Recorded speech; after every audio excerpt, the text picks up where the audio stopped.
listening to PetLifeRadio.com. You've had a long day at work, and you can't wait to just get home, take off your shoes, plop yourself down in your favorite chair, and relax. You walk up to your tranquil residential home and your neatly manicured lawn in your quiet suburban neighborhood, put the key in the lock, open the door, and... yes, the pets have gone wild! What were you thinking? Welcome to the show about everything you always wanted to know about exotic pets, where to get them, what to feed them, and how to care for them. You'll even find out why some people live with a monkey. Now, here's your host, exotic pet expert and author Bob Tart. Hey, Bob, what were you thinking? Hi, I'm Bob Tart, author of the books Enslaved by Ducks, Foul Weather, and my latest book, Kitty Cornered. And we have got a wonderful guest on this week. I've really been looking forward to speaking with her. We're going to get to her in just a second. I want to mention that the next episode of What Were You Thinking, it's going to start a 3-episode series of podcasts, which I call The Biggest Week in American Podcasting, and that's only because book character Bill Holm and I went to McGee Marsh for The Biggest Week in American Birding, and we're kind of stealing the title. So Bill also helped me with a talk on my book Kitty Cornered at a library in the Ann Arbor area. And what I'm hoping to do, we had so many good stories about cats from the audience, is that when that third podcast comes up, I'm hoping I can cut myself out of it as much as possible and just have folks in the audience tell their story. So I'll have to check my recording and see if the acoustics are good enough for that. But that would be a great episode of What Were You Thinking with hardly any of me at all. And on that note, I'm going to now talk to just a fantastic person, a wonderful writer and illustrator named Lauren Scheuer, and she is author of a book called Once Upon a Flock, Life with My Soulful Chickens.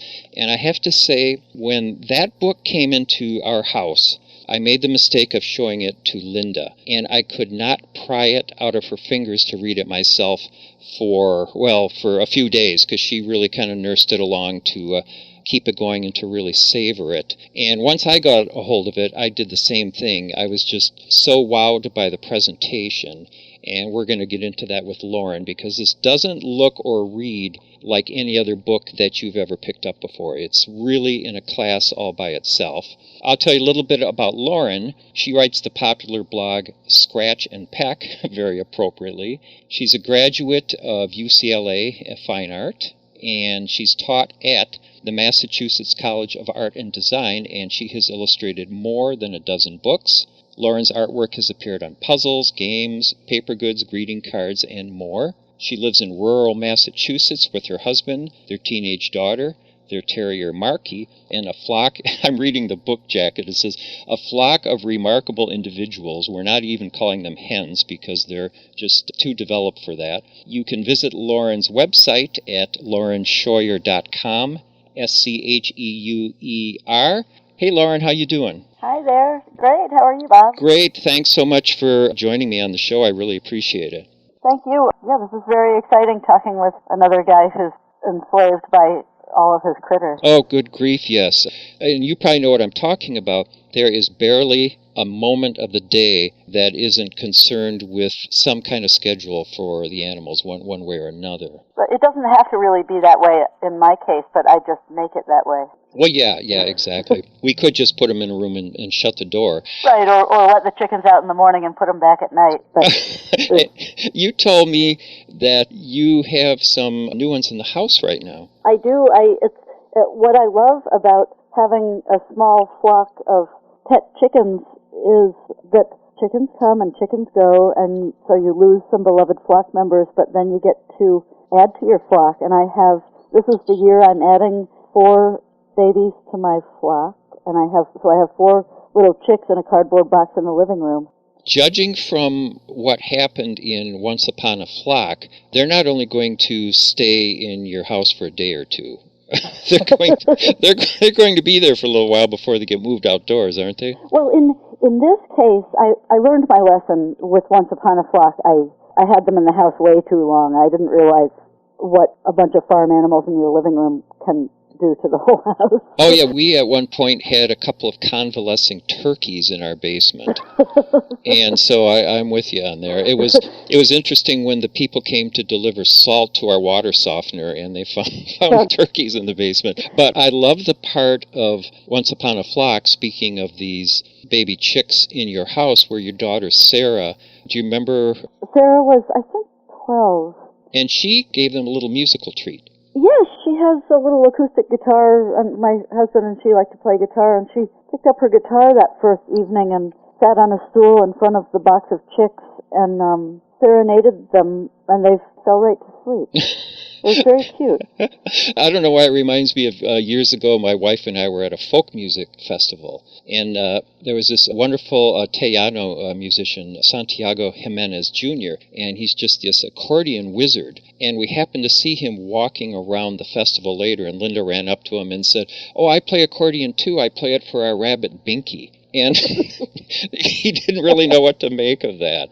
So I'm wondering if there's any more guitar serenading coming up for this. Actually, my husband did just the other night. In fact, he was working at home one day, and I was, of course, carrying a chick around the house in my hand, and this one was Scarlett, is her name. And I took her upstairs just to peek in to his office to say hi, and he looked over his shoulder and saw the chick in my hand and immediately grabbed his guitar, which was right next to him, and played a couple of little chords, and again, quietly enough that I couldn't see the chick, but he was looking at her while he was playing, and I said, "What's she doing?" He said, "She's asleep." Wow, so it's almost a reflex with your family members that they see a chicken and they reach for a stringed instrument. Well, this book, I have never seen a format like this before, and you are just this brilliant writer and illustrator and photographer, and everything is mixed together. I want to say that to see this much of a ratio of illustrations to text, you would have to generally read a children's book, right. But that doesn't do it justice. Not that there's anything wrong with a children's book, but I don't want to steer any adults away from this book. And to me, it's a totally different kind of format. I wonder if you might talk a little bit about that. Well, thank you. And I'm an illustrator by trade. I've been an illustrator for, I don't know, 200 years or so. I can't remember. And illustrating for children. But this book, the story I needed to tell is a story I wanted to tell to adults. It's the story of what happened in my house and in my yard with these unbelievable characters who I thought were just going to be a handful of birds who were just kind of trotting around eating bugs and pooping out eggs. And they took me by surprise, and I began writing the story as a blog because I knew it was a story I had to tell. I felt very passionate about this story. And I thought, well, maybe I'll start it as a blog because I don't really know how to write anyway. But I of course, I do know how to illustrate, and I was drawing pictures of my chickens as often as I was gardening with them or anything else. And so I had all this artwork. I thought, I'll just put in a few drawings, put in a few photos to add interest, and then add a few words and tell my story in the blog. So I began the story there, and I feel that especially with blogging, the more pictures you give and the fewer words, the better, because nobody has time to sit down and read paragraph upon paragraph of a blog post. So I've incorporated images and words from the start in the blog, and it seemed to work very well. And when I began writing it as a book, I thought I have to have this many images because sometimes there are no words for what I'm talking about, and a picture works a lot better. I love, in some cases, you change your style of drawing through the book. Sometimes it's just kind of a simple, almost gesture drawing, and other times it's a little more detailed. I'm thinking, for instance, I'm looking at the flap where your bio is, and right under it there's, looks like a quick sketch with watercolor of 4 hens. Right. And it is just hilarious. It's very simple, but the body language, it's just humorous, and it just perfectly captures the way that chickens are. I just love it. They're so entertaining, and they're basically just a triangle, or a circle with a triangle at each end. So, they're comical to watch. They're comical to have in your backyard, and they're so fun to draw. Yeah. So it just kind of came out, the cartoony images of them. And other times Other times, I guess I do draw a little more detail, and then still other times I have the photo at one point when toward the end when my bird Pigeon looked up at the garden and saw Little White, this golden beauty, walking among the irises. For the first time, she discovered this beautiful chicken walking along, and I decided that, well, I think I need to do a photo of the irises, and then I'll draw the little chicken in there. So I started adding artwork to the photos, or adding photos to the artwork, and that all worked too. So the book is kind of a little jumble of different kinds of imagery. Its placement was most important to me because there's a way that it needs to flow. Oh yeah, it really pushes the narrative along, and the narrative. Sometimes it's a small book, and sometimes there are 4 or 5 images on one page.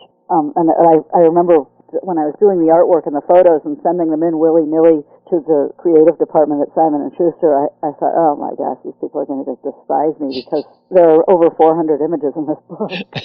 But they promised they didn't hate me. Well, I love what you were talking about, the combination of photos where is it painting that you're doing on the photos? It's actually, I do it with Photoshop. Right. I do it all on the computer. Right. That's great. You use a tablet or something? Yeah, I use this, it's called a Wacom tablet. Right. So I have this tablet on my lap and a little pen that doesn't have there's no ink or nib in it. It's just a plastic pen that I draw on this tablet, and the artwork shows up right there on my screen. So I'm drawing on the tablet but looking at the screen the whole time. It's very fun. Yeah, and you really have this hand-drawn look to it, so it's nothing like people would think of so-called computer-generated art or anything. No, and my art has always been speedy probably because I have such a short attention span. I draw it fast and I move on, and I think my writing tends to be that way too. So the blog style has worked for me, and the book is kind of written in that style too. Several people have told me the book works really well for them because they have, when you have a short attention span, you need a quick, lively read, and that's what this is. Yeah, there's a lot of energy to the text and to the illustration, so it's really... Thank you. And people also have told me that they couldn't find their book. They just got in the book, couldn't find it, and went into their kids' room and found it on the nightstand. Oh yeah, I bet. And their children have snatched it up and read it and enjoyed it as well. A friend said that she was tucking her little girl in last night, her 8-year-old daughter, and her daughter was crying and sniffling under the covers, and she thought, oh, her brothers must have been driving her crazy again, and said, what's wrong, honey? And her daughter said, oh, I'm so sad because Hatsy died. And it was a portion in the book that was very, very sad, and so when my friend told me this, she said, her daughter was crying her eyes out. I thought, wow, an 8-year-old, I didn't mean to write this for an 8-year-old, but it's kind of beautiful that an 8-year-old was moved by the story. Yeah, me too. Well, we have to take a break for some words from our sponsors, and I will be right back with Lauren Scheuer, the very talented author and illustrator of Once Upon a Flock, Life with My Soulful Chickens.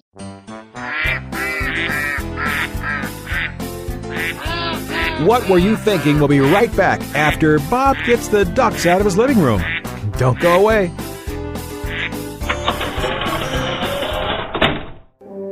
Dog Shelter Blues, the new novel by Mark Conkling. This hard-hitting story lights up the world of animal rescue with engaging characters and their pets, struggling with their own internal demons as they attempt to rescue innocent creatures that sometimes bring a mysterious transforming power to broken lives.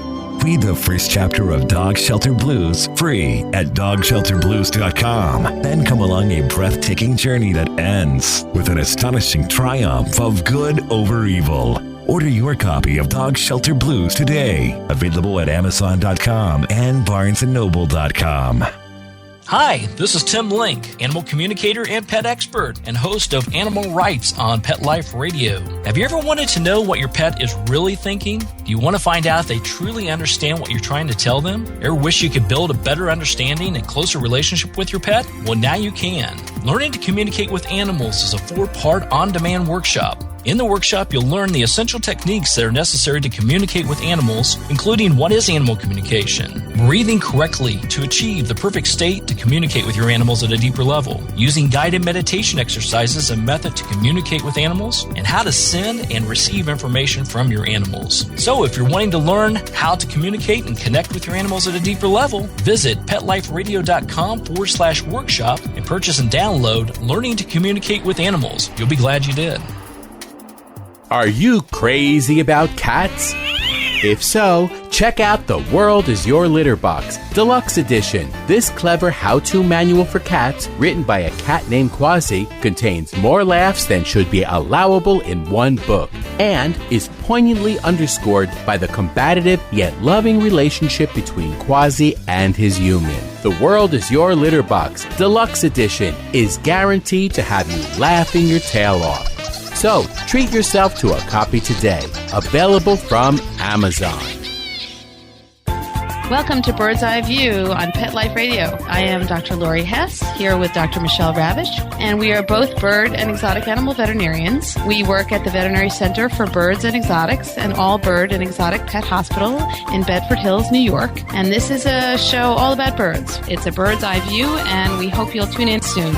Every week on demand, only on PetLifeRadio.com. Let's talk pets. Let's talk pets On Pet Life Radio. Pet Life Radio. PetLifeRadio.com. Okay, ducks are in the pond, rabbits in his hutch, and monkeys... Ow! In my car! Oh, okay, well, I go check my insurance policy. We'll turn you back over to Bob. Hi, we're back again with author Lauren Scheuer talking about Once Upon a Flock, A Life with My Soulful Chickens. We haven't talked too much about the content of the book, and I guess really kind of the logical place to go, since we only have 15 minutes now, time is really flying, is Lucy is really the center of the book, I would say, wouldn't you? She is, yeah. So maybe let's talk a little bit just about Lucy's illness, because that's kind of where everything happens, and this is not a sad story, I want to tell everybody. No, it's 99% hilarious, I hope. Oh, yeah, but I mean, especially the story of Lucy, when I say illness, that you have neighbors helping you, you have all kinds of great things, so... Oh, it was bizarre. Lucy came down with an illness called Merrick's disease, and looking back, I think she also had rickets. Well, and Lucy was a Barred Rock hen? Yep, she's a Barred Plymouth Rock. She's still out there in my coop looking in at me right now. But she's a big, gorgeous, black and white speckled hen who one day, when she was about 6 months old, couldn't walk. And I thought, okay, something's wrong with my bird. Now what do I do? And my daughter said, oh, Mom, we got to take her to the vet right away. And I thought, I can't take a chicken to a vet. All we have is a dog and cat vet. That they would laugh at me. So I told Sarah, well, let's give it a day or two. Maybe she's got a splinter in her foot. She'll probably be okay tomorrow. The next day, not only could she not walk, she could barely sit up and she could hardly breathe. So we ended up finding a farm vet, took Lucy on over her, and the vet said this is a neurological problem and she probably won't be surviving. So we brought Lucy into the house and made our peace with that diagnosis and made her comfortable on the kitchen floor, and every day she kept living. So we found ourselves with a special needs hen sitting on the floor in our kitchen. She couldn't move, but she was an awfully nice house guest. Yeah. And I love the photos of her in the house. It's just it's beautiful. She's stunning anyway. This black and white speckled coloring and her bright red comb, and of course it was kind of gray then while she was ill. But she would sit in the kitchen and watch me cook dinner, and she would chat with me like my grandmother used to chat with me. Just pleasant, just all exchanging pleasantries like, oh? I'd say, oh yeah, here I am, I'm stirring the pasta right now, and Lucy would say, oh. And just like my grandma, I've never really said much, but kept the conversation going in a polite kind of way. And so little by little, Lucy and I bonded, and she's, like I said, she's still here. She's 5 years old. She is still a special needs hen, but her story, and I guess our bond, is what I needed to write about, because she brought me, kind of dragged me into the coop and made me part of the flock, because she needed me. But I don't want people to be left with the idea that she could never walk again, because she actually has had a remarkable life and was quite mobile, thanks to you and also to the neighbors who helped you. Yeah, we left town. Here we were leaving town for this big, wonderful vacation that we suddenly had this opportunity for. And I knew that I could have someone take care of the dog and somebody take care of the garden and the chickens. But I had a chicken here who couldn't walk and could barely even reach her food and water. She needed constant attention. And I thought, oh no. But I called a couple of friends and immediately found friends who were thrilled to come over here a couple times a day and check on Lucy. But what I didn't expect was when I came back from Spain with my family 10 days later, Lucy was walking again. Not perfectly and not painlessly, but she had improved while we were gone because friends came over. One of my friends is a physical therapist, and she actually did physical therapy with Lucy, and Trish taught Beth how to do physical therapy with Lucy. So these two, Lucy had loving attention several times a day for 10 days, and she was able again. And it absolutely floored me yes, she was getting better. This was wonderful. But what really did blow me away was that when Trish came over to check on Lucy the day we got back, she sat down on the lawn with Lucy and me, and she explained to me that she had fallen madly in love with this chicken. Oh, yeah. And she validated my feelings where I thought I was insane. I was really kind of embarrassed and didn't even want to admit that this bird means a whole lot to me. Yeah. I had fallen in love with a chicken. I just never expected that. I guess things can blindside you that way. I thought chickens were, they're farm animals. They walk around and they scratch in the dirt and they eat bugs and they lay eggs, and that's that. But they are so much more. The thing that kind of amazed me about birds is that you expect a dog or a cat to bond with you because we're all mammals. Yeah. But it's something kind of out of left field when it happens with a bird. It is, and it's an honor. Yeah. Because the other thing is that dogs and cats are predators, and so are humans, basically. We all have our eyes in the front of our heads, and we're all mammals who, most of us eat critters, but chickens are prey, and your ducks are prey, and they have a whole different view of the world and a different way of feeling safe in this world where they know how delicious they are to everyone. What I think is funny is our ducks always seem a little bit skittish around me, no matter how long I've known them. And we have a goose that we've had since 1995, Haley. I wrote about her in Enslaved by Ducks, and she's one of the few animals that are still around from that book. Wow. And they're just always just a little bit nervous around me when I'm moving among them. But I have not noticed that with the hens. I mean, the hens, sometimes when we had more than we have now, when I'd go into the barn in these narrow areas, I'd have to kind of wade through them. Oh, yeah. Because they would be gathering to greet me, because to some extent they saw me as a walking treat dispenser. I have to admit that's part of it. Exactly, but probably also because your shoelaces look like worms, and because you're, and I think my friend Beth has ducks too, and hers run from her as well, and even though they adore her too, and they sit on her lap and get hugs and kisses, but I think chickens have a curiosity about them, maybe more of a bond as a flock than ducks do. I don't know. Yeah, I'm not sure what it is either. I wonder if some of it is that chickens have been bred for docility to some extent, because unfortunately they're just kind of egg-laying machines for, a certain segment. Right, so maybe they've been domesticated. I've heard some breeds like Isa Browns are known more as a calm breed. So I don't know, maybe that's it, whereas people don't usually, farmers or the industry or whatever, I don't even like to talk about it, but they don't keep them around as egg layers. So I don't know, maybe part of it has to do with breeding. Maybe, but those breeds, I got my Buff Orpington because I was told that they are the kindest, sweetest, most pleasant breed to have, and she turned out to be a sociopathic lunatic. I was going to say, I have had other people tell me that they thought Buff Orpingtons were aggressive. Really? Yeah. Huh. And mine, I wouldn't call her aggressive, but I call her passive-aggressive. Yeah, you mean she sulks? No, she'll plop herself down in the nest box, even if she's not laying any eggs, she'll just sit there as long as she knows that everybody else wants to lay an egg. Oh, yeah, so she's taking space from them? Yeah, she takes space from them, and she, right now, out in the yard, she's following very closely. She follows Daisy around, and to look at them, you'd think they were friends, but deep down, Little White is really only following Daisy around because Daisy's the one who spies the worm first. Oh, yeah. So she follows her everywhere just so that she can whack her on the head with her beak and grab that worm from her. I was going to ask if you were speaking of Little White. Now, you said the proper way to say her name is with Southern accent. Yeah, Little White. Well, she's stunning. And again, Bob, she's 5 years old. I think, you can expect a chicken to live maybe 5 to 9 years old, I guess. Yeah. So she's technically an old lady. She is gorgeous. Yeah. And she knows it, and she needs no one, and she cares about no one but herself. And yeah, so we call her Little White. Yeah, that's... Just seems like a little Southern diva, Yeah.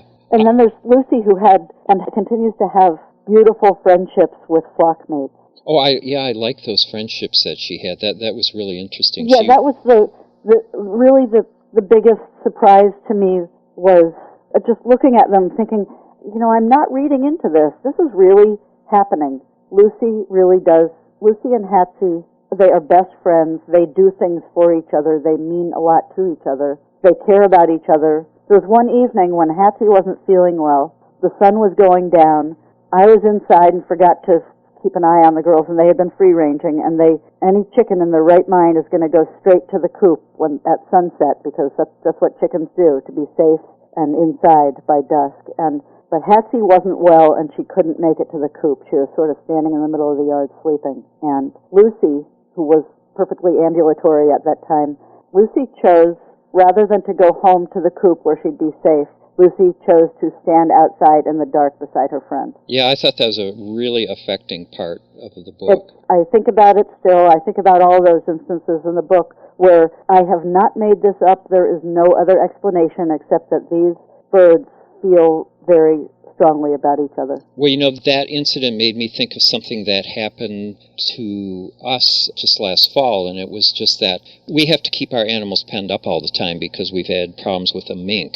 Oh, but wow. We have a back pen, though, where while we are doing maintenance in their pen, you're filling their pool, they go into this back pen, and there's more vegetation there in the temperate months. There's no vegetation in their main pen because they've eaten every single scrap of everything. So I was shooing them into the barn at night, and these are mostly ducks. And Ginger, our buff Orpington hen, just stayed in the back pen, and I couldn't figure out why until I went back, and kind of hidden by some of these weeds that have grown up, there was a duck who hadn't come in yet. Oh. And I thought vaguely at the time, now she's not really friends with the ducks, but still, I thought vaguely at the time, I wonder if she was back here to tell me I'm leaving somebody out. And now after reading your book, I think I'm kind of sure of that it was, she was at least telling me, hey, don't miss this one. Yeah, and Bob, I think they tell us things often, and we choose whether we have the time to or the interest to listen, And once I saw things like this happening all the time, I went and got a little plastic stool that's out in the chicken run all the time, so it's an invitation to me when I go out there, a reminder for me to sit down with the gals. Yeah, we have chairs out too. Yeah. And when you do sit down, and they do come wandering over to you, or they ignore you, or they have a squabble with each other, no matter what's happening, there's something always to notice within 10 minutes. I feel like I've got a whole nother blog story to write now.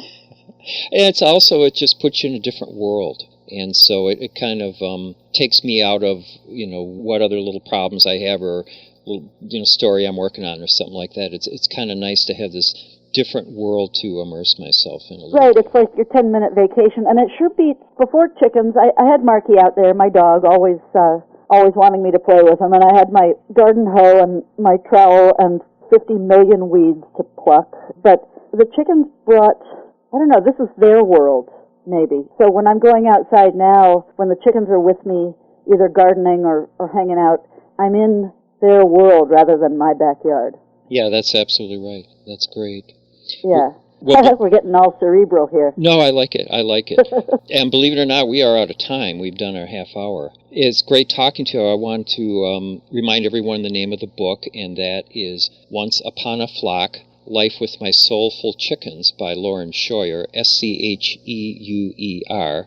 And go to her website, laurenscheuer.com, and you can find this book everywhere. It's Simon & Schuster, and you got to get it. You've never seen anything like it, and you will just absolutely delight in this book. It's great. So thanks, Lauren. Thanks so much for being on the show. Well, thank you. It's been great talking with you, Bob. Yeah, and thanks to my producer, Mark Winter, and my listeners, please send me an email at bob@petliferadio.com. So that's it for this week. Bye-bye. Thinking about buying a monkey? How about a ferret or a skunk? Then check out the show that will answer the burning questions. Where do you get them? What do you feed them? How do you take care of them? And most of all, what were you thinking? With exotic pet expert and author Bob Tart. Every week on demand from PetLifeRadio.com.